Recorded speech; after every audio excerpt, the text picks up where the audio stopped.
Good evening to you all.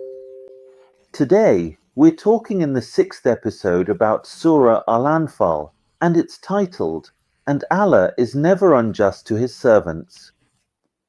And when Satan made their deeds seem fair to them and said, "No one among the people can overcome you today, and I am your protector." But when the two armies came in sight of each other, he turned on his heels and said, "Indeed, I am innocent of you. I see what you do not see. Indeed, I fear Allah, and Allah is severe in punishment." What does this mean here? It means that Satan came to the disbelievers of Quraysh in the form of Ibn Malik al-Kinani, riding a horse. When did this happen? On the day of the Battle of Badr. And some others say, no, it was on the day of the Battle of Uhud. Alright, the important thing is that this Ibn Malik al-Kinani encouraged the disbelievers of Quraysh, tempted them, and told them, "You will not be defeated as long as you are fighting to defend the religion of your forefathers." But when the battle started, Satan saw Gabriel and the angels with him clearly, so he turned back, meaning he retreated and fled, and he said to Quraysh, "Indeed, I see what you do not see, and Allah is severe in punishment," after he had been encouraging them and telling them, "You will not be defeated." Here's the source.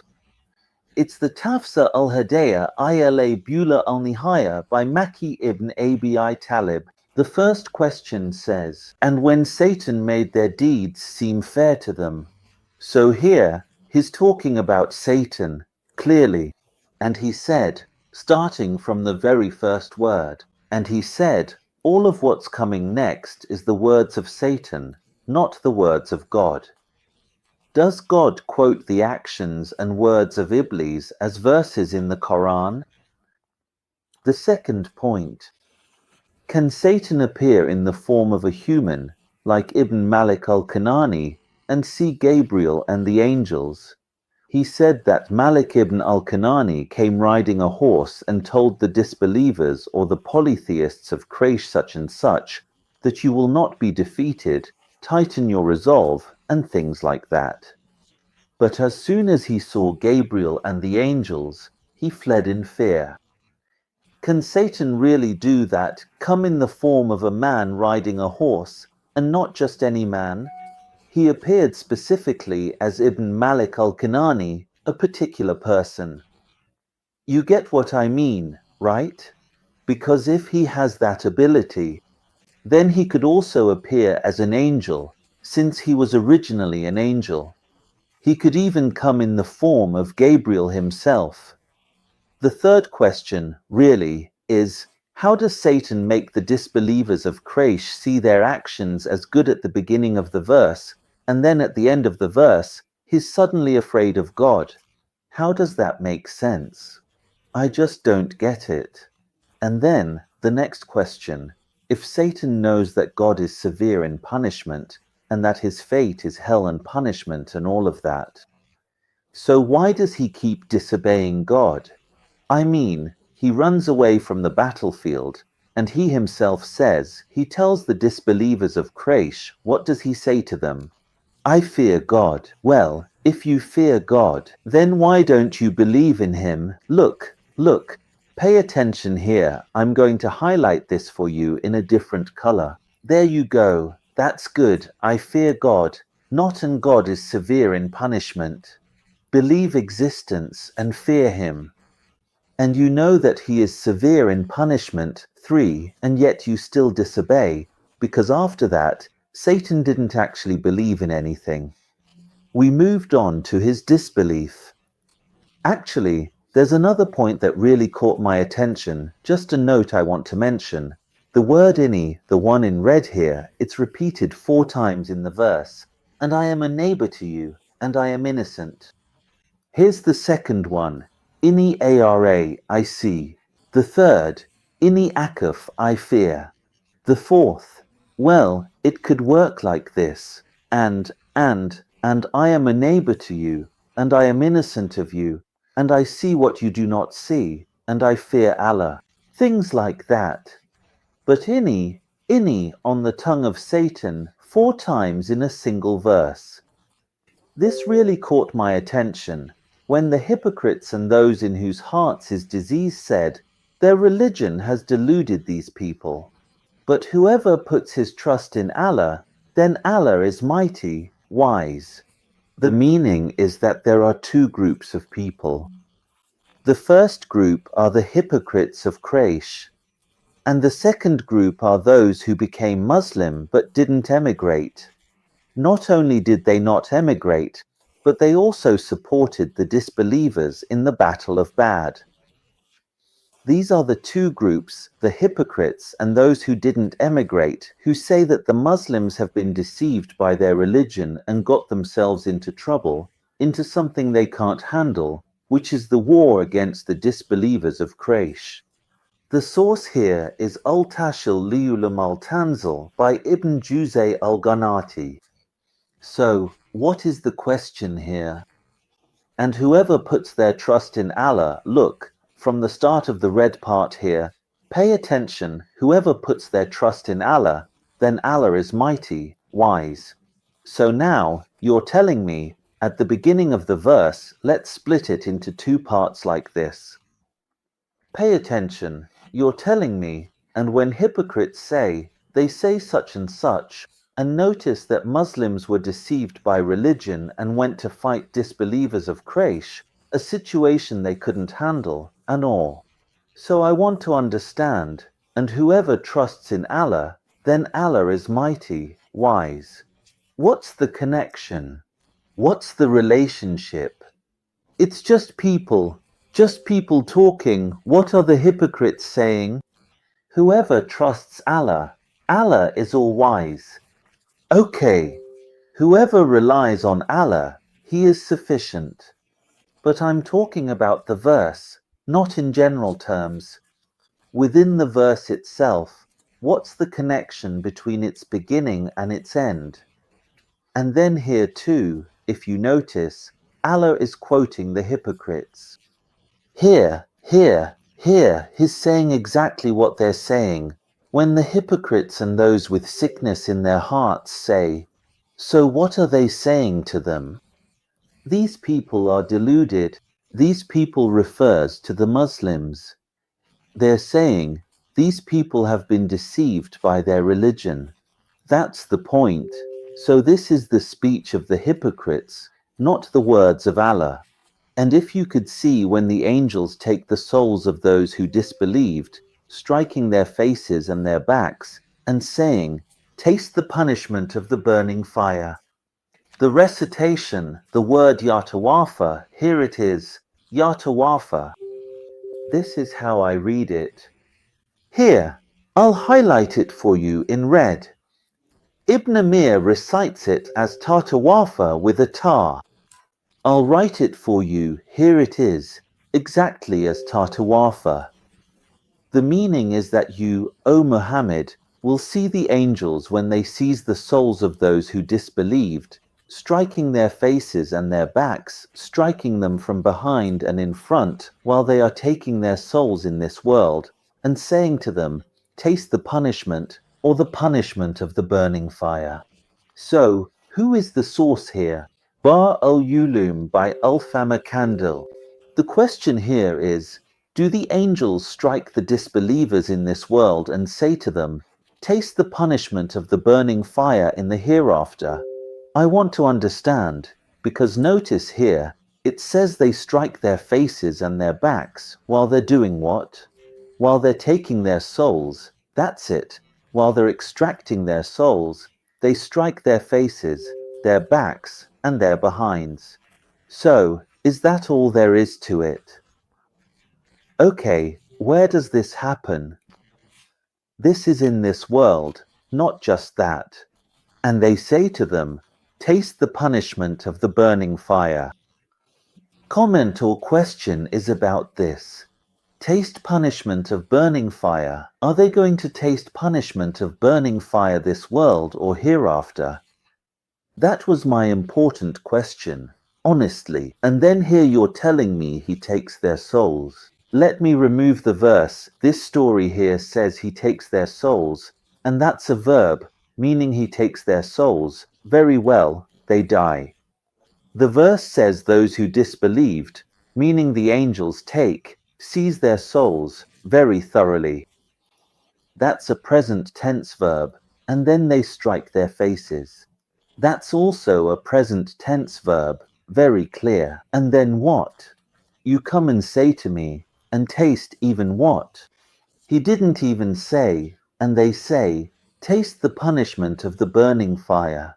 No, it just goes straight to, and taste the punishment of the burning fire.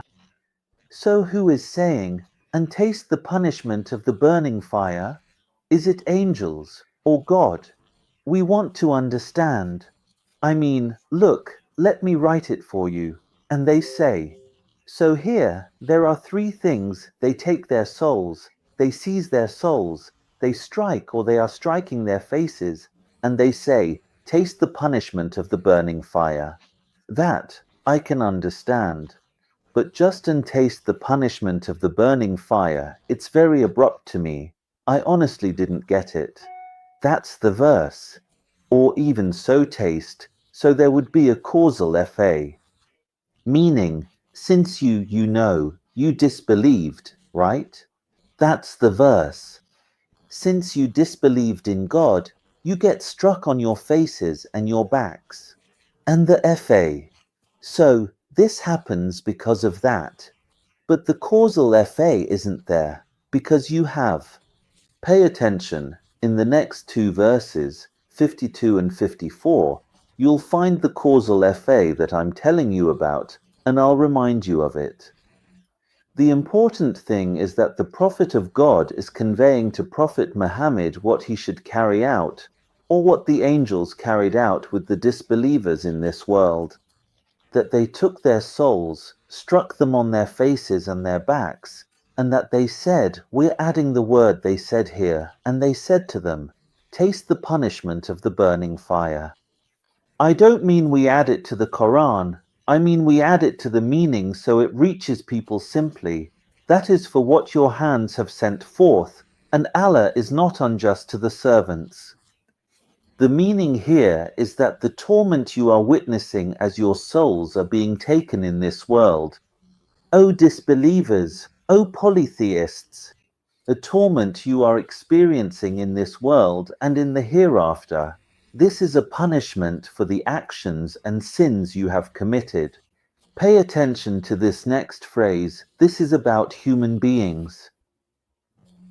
All of this punishment is for what you have done to other people, not as a punishment for your disbelief in God, because your disbelief in God does not harm him in any way. So, it is impossible to attribute injustice to God. Meaning, God does not punish you for your disbelief in him, and if he were to punish you for your disbelief, that would be considered injustice on his part. And to whom is it impossible to attribute injustice? To God, it is he who punishes you for your mistakes, your actions, and your sins against other people. Who are the sources here? There are two, actually. Zad al-Masir fi ilm al-Tafsir by Ibn al-Jawzi, and al-Wazit fi Tafsir al-Quran by Muhammad Sayyid Tantawi. Honestly, this verse is considered a pivotal verse in the entire Quran. Everyone says so. Here, let me continue it for you so you pay attention to it, this punishment.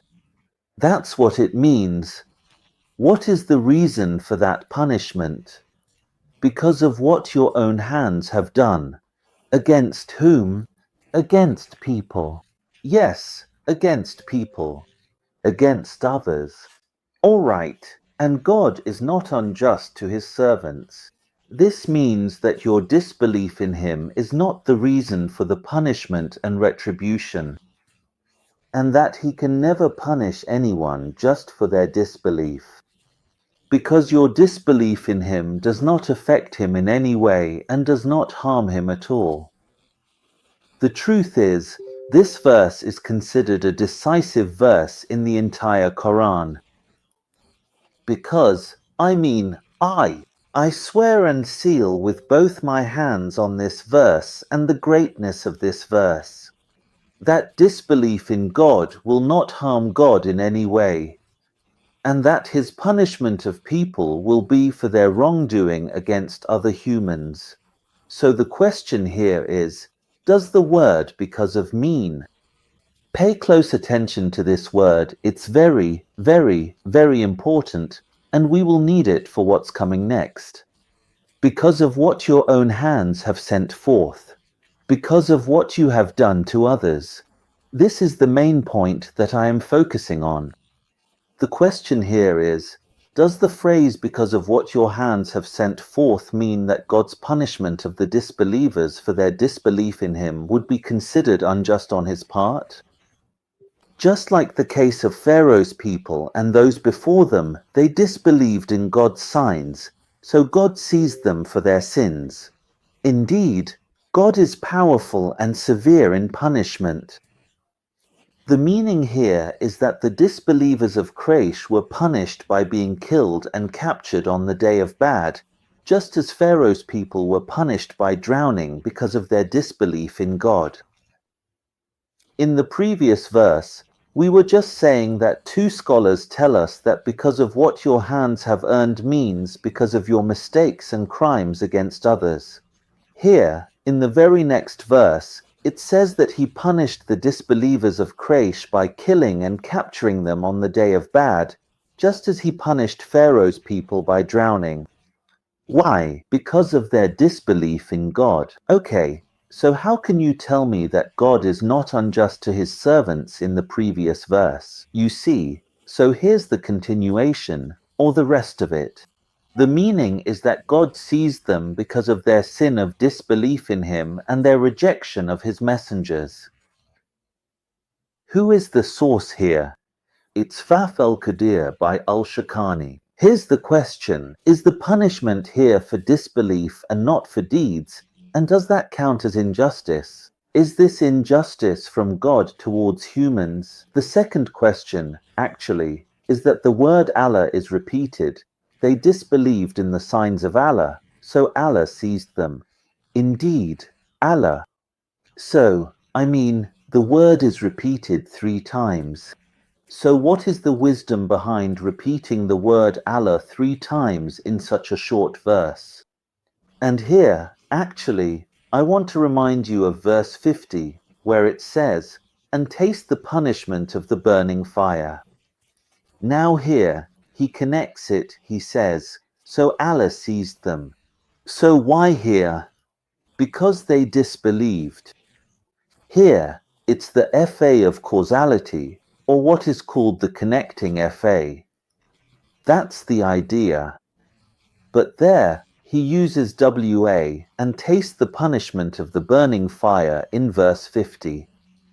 That is because Allah would not change a blessing he had bestowed upon a people until they change what is within themselves. And Allah is all-hearing, all-knowing. Here, he says that. That refers to the punishment, the torment that God inflicted upon the disbelievers of Quraysh. What was its cause? Its cause was that God had bestowed blessings upon them, the people of Mecca, meaning he blessed them by feeding them when they were hungry and granting them security from fear. Not just that. He also blessed them a 3rd time by sending them the Prophet Muhammad. But unfortunately, they changed themselves and responded to God's blessing with ingratitude and called the Prophet a liar. So, what did God do with the Prophet? He moved him to the Ansar. That's the whole idea of the verse. And of course, Allah hears the words of his creation and knows what is in their hearts. Who is the source here? And in Lubab al-Tawil fi Marani al-Tanzil by al-Kazin. The question here is, as it says, that God does not change. A blessing he has bestowed upon a people, until. Pay attention. The word until here is extremely important, until they change what is within themselves. Yes, very good. So, Didn't God already know whether they would change what is within themselves or not? That's the idea of the verse, like, so-and-so is naturally. What am I telling you? I won't give you the gift until you succeed in this academic year. This simply means that I don't know whether you will study, work hard, and succeed or not. That's the whole story, basically. That's the reason for my question. All right, the second point. What is he saying here? He says, and indeed Allah is all-hearing, all-knowing. I want to understand the wisdom behind the word and WA in Arabic. If we remove it completely here you go, let's just take out and entirely, just leave it out altogether. Allah is all-hearing, all-knowing. So what's the point? What's the wisdom behind having and there? Like just as was the case with the people of Pharaoh and those before them, they denied the signs of their Lord, so we destroyed them for their sins and drowned Pharaoh, and all of them were wrongdoers. Here, Allah is saying, we destroyed the disbelievers of Quraysh by the sword on the day of the Battle of Badr. Why?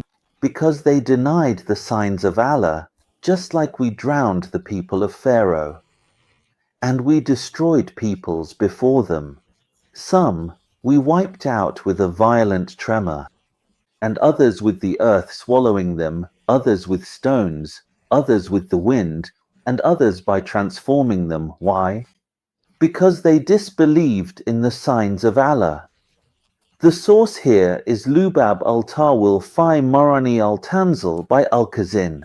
Actually, the source itself asks, what is the difference between verse 54, which we're discussing now, and verse 52, which we already covered?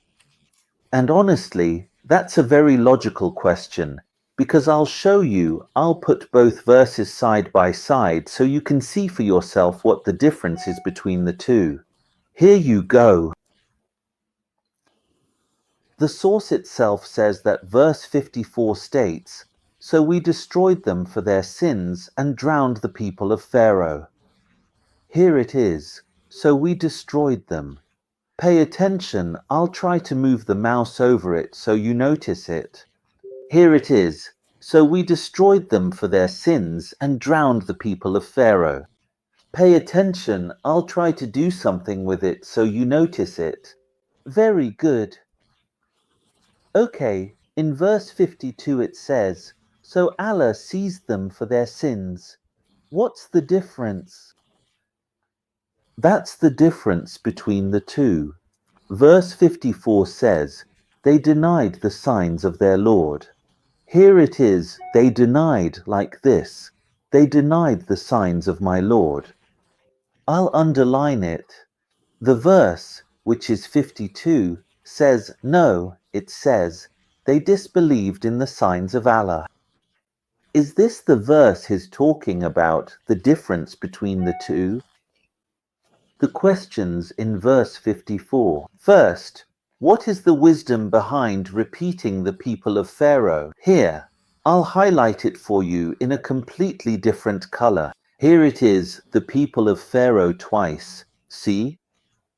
That was a question regarding modesty. Another important question, because the pronoun would refer back to them. So, instead of repeating the people of Pharaoh the second time, we could say we drowned them. But no, the people of Pharaoh the first time, and then we drowned the people of Pharaoh the second time. That was a very important question. All right, then, what's the difference between so we destroyed? Just pay attention. And we drowned. So, what is he saying? So we destroyed them. All right, that's it. Here, I'll even write it for you in black so you can pay attention to it. So, it's like this. So we destroyed them. And then it says, and we drowned the people of Pharaoh. What's the difference between the two, then? Either way, They're going to be destroyed, whether by drowning or by destruction. They're going to perish. I mean, what's the difference? If you shoot him, he's dead. If you hang him, he's dead. Or if you strangle him, it's the same. Pay attention to what came before. We destroyed those before them. They denied the signs of their Lord, so we destroyed them for their sins. And we drowned the people of Pharaoh. So, it's the same story either way. You've destroyed him, and here too, you've destroyed him. What's the difference between the two? What is it? Because I told you, let me remind you about the FA of causation in verse 52 and in verse 54. Here, it says, FA, so we destroyed them for their sins. This is the FA of causation, the connecting FA, you see? And it says, so Allah sees them for their sins, the one below. If you notice, so Allah sees them for their sins. Here it is, so Allah sees them for their sins. While in verse 50, it says, and taste the punishment of the burning fire. The final point is that in this verse, in verse 54, it says, so we destroyed, that's the first person pronoun, and we drowned, that's also the first person pronoun. That's in 54. But in 52, no, it says, so Allah sees them using the third person pronoun. What's the wisdom behind that? Honestly, I don't know. In the end, the point I want to make clear is that in these last 10 verses that we've read, God is considered present and active in time, place, and events. In these verses, God conveys the words of Satan, and he also conveys what the hypocrites say, and even what the angels say, if you remember, about them striking the disbelievers on their faces and backs while seizing their souls. God destroyed, God drowned the people of Pharaoh, and all of this, gentlemen, is supposed to be understood in light of the fact that God is eternal, ancient, absolute, everlasting, and infinite. God creates, God gives life, God causes death, God resurrects, God inspires, but God does not get involved in the details of human events on earth. Why? Because getting involved in these details would strip him of his sanctity and divinity and turn him into a human being. See you in the next episode.